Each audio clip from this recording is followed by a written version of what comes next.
Hello everyone, in this video, we are going to see how to go about creating an in-app messaging campaign using Netcore Smartech panel.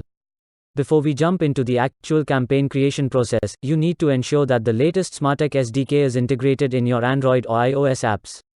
If it is integrated, let's get started. So, this is your Smartech panel. Now let's go to the campaign menu, then click on in-app messaging option under on-site engagement submenu. What you are seeing now is a list of all in-app messaging campaigns that you have done so far. Here, you can see how your campaign is performing.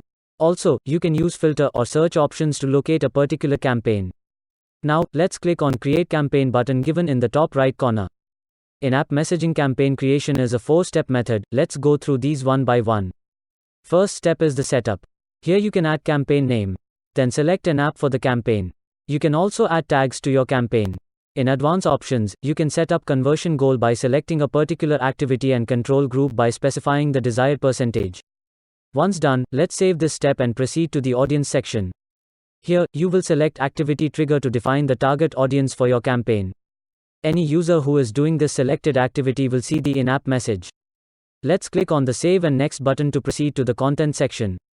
Content section is the most important step in the campaign creation process. Here, you will first need to select the template type for in-app message from the options such as sticky header, sticky footer, half interstitial, interstitial or full screen cover. Let's go ahead with interstitial type by clicking on it. You now have two options of either manually filling up the details such as title, message content, background color or image, and call to action buttons. Or directly use image only template. For image only template, you also have the option to add call to action button. And for the call to action buttons, you can add URL, deep link, a mobile number to receive a call and send SMS or email or WhatsApp message as well.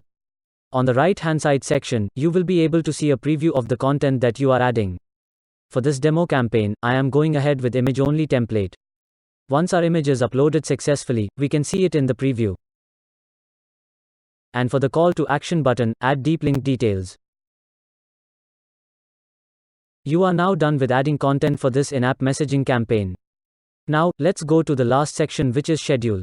Here, you can set the start date and time for your campaign. You can choose to trigger this broadcast campaign now or any specified future date and time. And for the end date, you can specify a particular date and time or choose to run the campaign indefinitely. In campaign frequency section, you can choose to run campaign on specific days of the week and time of day.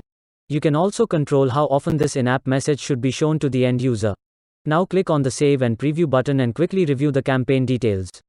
If everything is good to go, click on Confirm Publish button and your in-app messaging campaign will be processed for the deploying.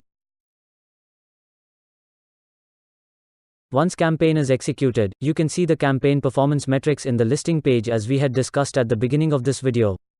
With Smartech's capabilities, we hope you will be able to engage with your app users with the right context at the right time. Thank you for watching.